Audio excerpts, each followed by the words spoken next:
Welcome back to Tiny Grimes Games, and I'm here with a brand new Flesh and Blood series called From Beginner to Pro. And in this series, my goal is to sort of lead you along the process of my journey and experience within Flesh and Blood. Just within the last day or so, I realized I think I want to go all in on this game. So if you've been following the channel, about a month ago you saw I made a video about the game. I had been dabbling with it a bit, and I got a little bit scared. The cost was kind of high back then because there was not the new Unlimited release. I was just worried that this was going to be yet another game I played that died, and I just wasn't up for another heartbreak like that. But a lot has changed since then, and we're going to get into that today. So essentially, the question I want to address today is why? Why play Flesh and Blood? Why am I playing it? Why do I think you should play it? And I essentially have two buckets of information where I think we should look at. The first one is the game is great. I'm going to go into detail of what I love about the game. But then also, and this for me might be the more important bucket, and that is that the game seems to actually be gaining traction, not be fading away. And why this is so important is because I played a lot of great games in the last couple of years, and they've all died. So I want to start here with this notion that the game seems to be catching on. It seems to be gaining traction. And this is also, by the way, a card-only game, a paper-only game during a global pandemic. So the fact that it's able to sort of take root now in the worst possible time you could imagine, when things like Magic, their pioneer format, is essentially dead now because of the pandemic. The fact that this game could be starting and growing is quite phenomenal. Okay, a really big moment for me. Channel Fireball now is apparently all in on Flesh and Blood. It'd be one thing if they were just like, oh my, really? Boxes are like $1,000 and we can just sell them and make piles of money? Okay, fine. We'll just throw those on the website, sell them, and then move on. But they seem to be all in. They've got a whole bunch of articles. They've got a bunch of the best players in the game writing articles for the site. It at least looks like they're into the game heavily. And I think just that perception alone is going to be enough to make other people like myself look at that and go, really? It's real? This is a real game? It looked awesome. It looked super cool, but I wasn't convinced it was real. Okay, I'll give it a chance. On top of that, we have other influencers taking part. I don't know how many of you are aware of the work of Noxious. He's a really good guy who jumps around to a bunch of games that he thinks are interested, but this is certainly a game that he's taking an interest in. He's making content for it. You've got Rudy from the, I don't know, Alpha Investments or whatever, the Magic selling Rudy guy. He's making some videos about it. It seems like this is a game that has launched itself into the mainstream. If you've been following the channel, it's something that has felt like Star Wars Destiny could never quite do. Even when Star Wars Destiny was selling quite a bit and pretty high on that chart, and we were kind of like, oh, is it going to pass Yu-Gi-Oh? And then the bottom just falls out because FFG mismanages it, and it never really made it to that next level. I imagine most people at Channel Fireball had never even heard of Star Wars Destiny. All of the Magic players I play with, they're like, I've never heard of that game. You were good at this game I've never heard of? Cool, great for you. Whereas it really feels like Flesh and Blood is making that transition into being a known commodity. Does that mean it's going to stand the test of time? I don't know. It's going to be interesting to find out. Does it mean I think this is going to compete with Magic? No, I don't think anything will compete with Magic. Magic has proven that because it has that sustainable history, it can just endure the worst times ever. Like, the game is terrible right now. They've destroyed the whole professional situation, but it's just sort of gliding along on its path, and we'll see how long it's able to do it. Flesh and Blood, one of the most important things to me, Set 3 is already out, and now the game is taking off. So what my experience has been is this, that when games start, there's all this excitement about them. There's this cool new game. The game is really well designed because it's Set 1. The designers have been working on it for several years. Set 2 comes out. It's not as good. There's usually a whole bunch of balance issues. By Set 3, the game is kind of a train wreck. And then now they're in scramble mode, trying to fix it for like sets 4, 5, and 6, and there's some issues there, and it all kind of falls apart and implodes. So the fact that this game is already on set 3, it is awesome still, and it's just now taking off when most games are failing, is another reason why I'm like, ooh, wow, this might actually make it. And another reason why I'm starting now versus before is it's more accessible now. It's no longer this mythical item that you could pay like $1,000 for a box or buy singles for $800 and make this multi-$1,000 deck. I have no interest in that. I'm not a collector mindset. I just want to play a game I like, and they've moved on now. They're calling it unlimited.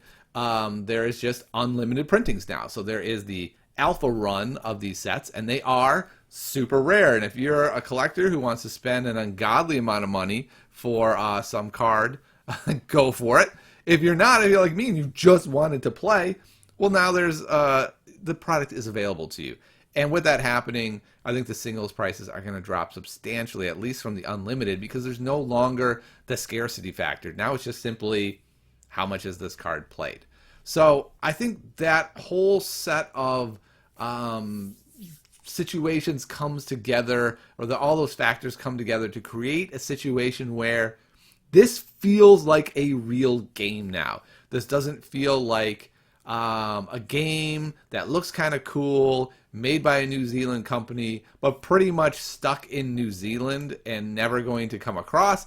It feels like a game that has a real, legit shot at making it in a really hard market to make it. So that's one of the reasons why I'm now willing to say, okay, not only is it fun, not only is it interesting, I'm willing to dive in more. And so one of the reasons why I didn't even dive in more, I'm just playing it on Tabletop Simulator. It cost me nothing, but it cost me time. And one of the things that now we're switching to what I love about the game is that it's a pretty complicated game. It's both incredibly simple, but also really, really challenging to be good at. And I'm a big fan of skill-driven games. I'm a fan of being able to like pick up a deck and play it, but be terrible with it. And then the more reps you get with it, the deeper of an understanding you have of it. So I think a really great example is in the last couple days, I've been getting more reps with this particular deck here. This is called the Warrior deck, and it's Dorinthia. And it's a deck that's based around attacking with your sword, and then surprising your opponent by saying, you thought I was attacking for 3? Haha, I'm now attacking for 6. And really making your opponent have to make tough decisions about, do I put more resources into stopping your attack because I don't know how much you're going to surprise me? First couple of games I played, I had no idea what I was doing. I didn't know when I was supposed to play the surprise cards. I didn't know how many surprise cards I was supposed to play. I didn't know the ordering. I got wrecked repeatedly, like 2 or 3 games, before I started to really get some feeling of it. I'm only about 6, 7 games in with the deck. I would still class myself as a complete beginner with this deck, but I'm now a beginner who sort of knows what they're doing. And in the last couple days, I've played people that were kind of like, hey, I played this deck once before or twice before. And I just immediately knew, like, this is not really going to be a competitive game. And they weren't. The people played the deck, and it ran, and they were able to function, but they just didn't play well, right? Like, I just destroyed multiple people in the last couple days who didn't seem to have a firm grasp of the deck that they were playing. And then, interestingly enough, someone was streaming one of my games who was a good player, and it was just so fun to watch him be like, so I do not know why Tiny Grimes did that. That was just not a smart play. What he should have done was these 3 things. And I could watch that stream and be like, oh yeah, no, he's totally right. I just didn't quite understand how that worked. But then my opponent would make a play that like demonstrated even less of an understanding of the game. And so it's just really cool to have a game like that where you can feel there's all this room for it to grow and for the better player to be able to outmaneuver the player who is not as experienced. That's just what I like in games. I like the randomness of card games, but I like the randomness to be accompanied by a win rate that favors the better player. That's just what I like. I like losing when I'm the worst player because I want to feel like if I invest my time and my energy and my interest, it's going to pay off. It's not going to get me to like a 52% win rate. I want to see a bigger win rate. And I feel like with this game that the better player just does well. Another thing I really love about card games is games that start with stuff on the table. That's what I liked about Star Wars Destiny a lot, that your characters were right there. You could build around that. And I like that about this game, that here's my main character, here's my main weapon.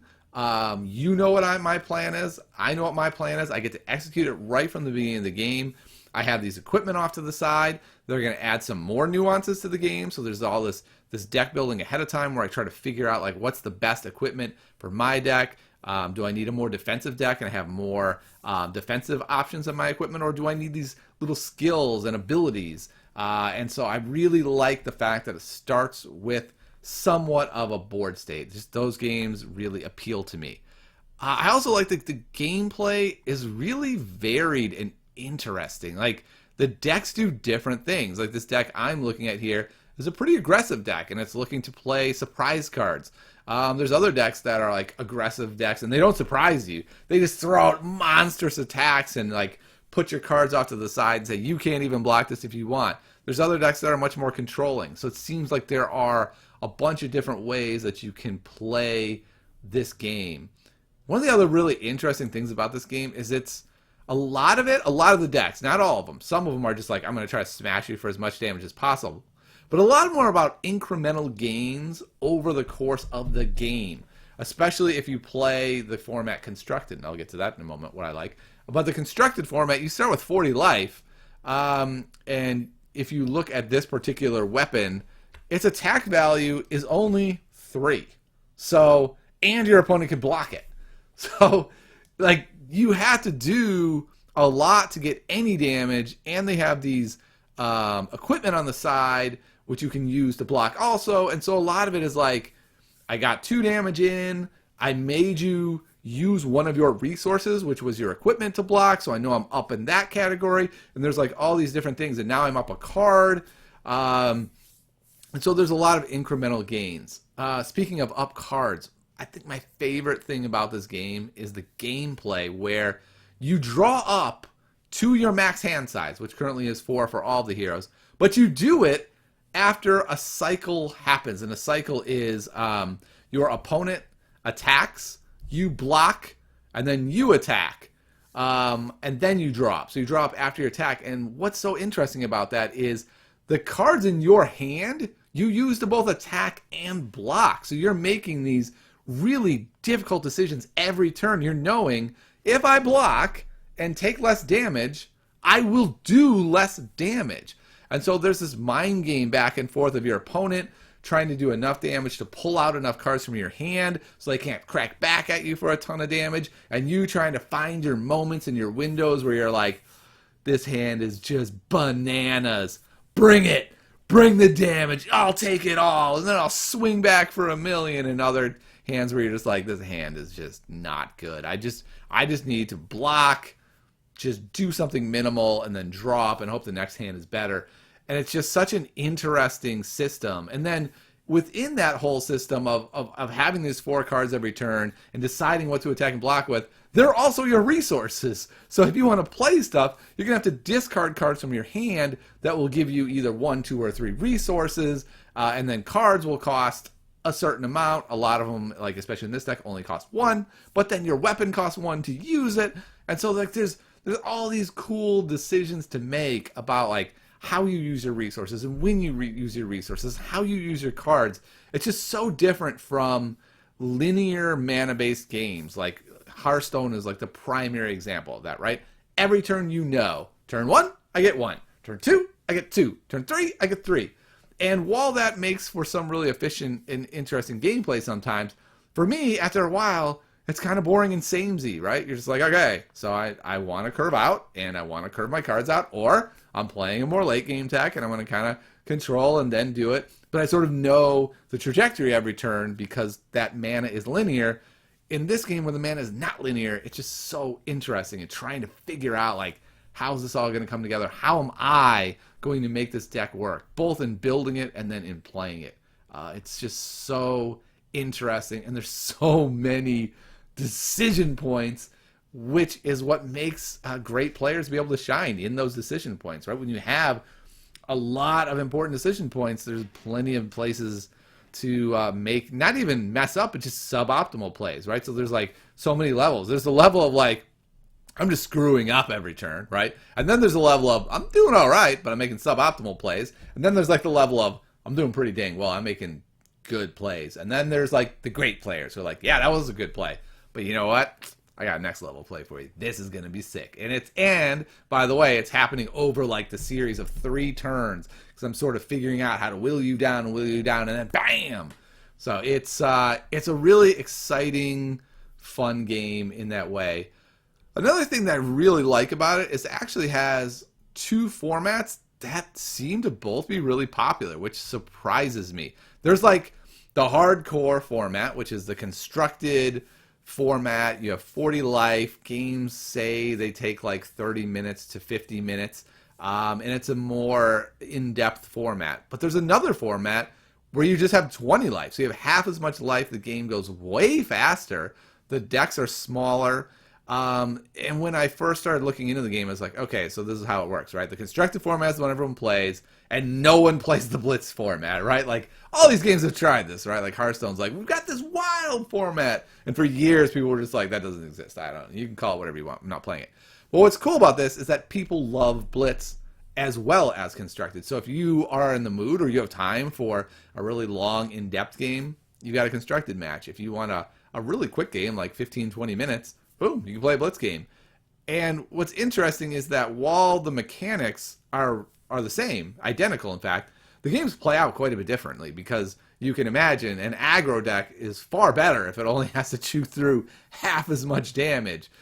So that part's kind of interesting, and I don't have enough experience to be able to sit here and talk about the differences between constructed and Blitz and the nuances.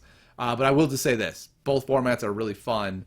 And the fact that a game can actually have 2 really fun formats, and apparently draft, of course, as well. Draft is it's not something I dove into at all because I'm only playing on TTS and there's not an online, component. It's just you're playing on Tabletop Simulator or some other way to play online. Okay, I think that's enough for this first episode of Beginner to Professional, My Time in Flesh and Blood. The bottom line is, it's a really fun game, and because of the pandemic, there's really no reason not to try it. Is kind of the bottom line. It's kind of the like Legends of Runeterra line. Like Legends of Runeterra is free to play. Just play it, and then if you don't like it, cool, you just move on. It's kind of the same thing here. Just download it on TTS.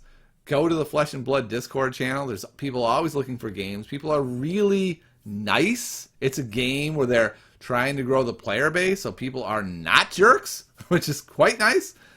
You'll be able to find people who are helpful, that will help you learn how to play the game. They'll be excited to teach you, and I hope you have as much fun with Flesh and Blood as I'm having with it. I'll be making quite a few more videos in the next couple weeks as I invest more of my time, and as I learn more, I'll pass it along to you. You should look for my next video where I focus on this particular deck, Dorinthia, the deck that I spent the most time with. So, I'll see you next time on Tiny Grimes Games.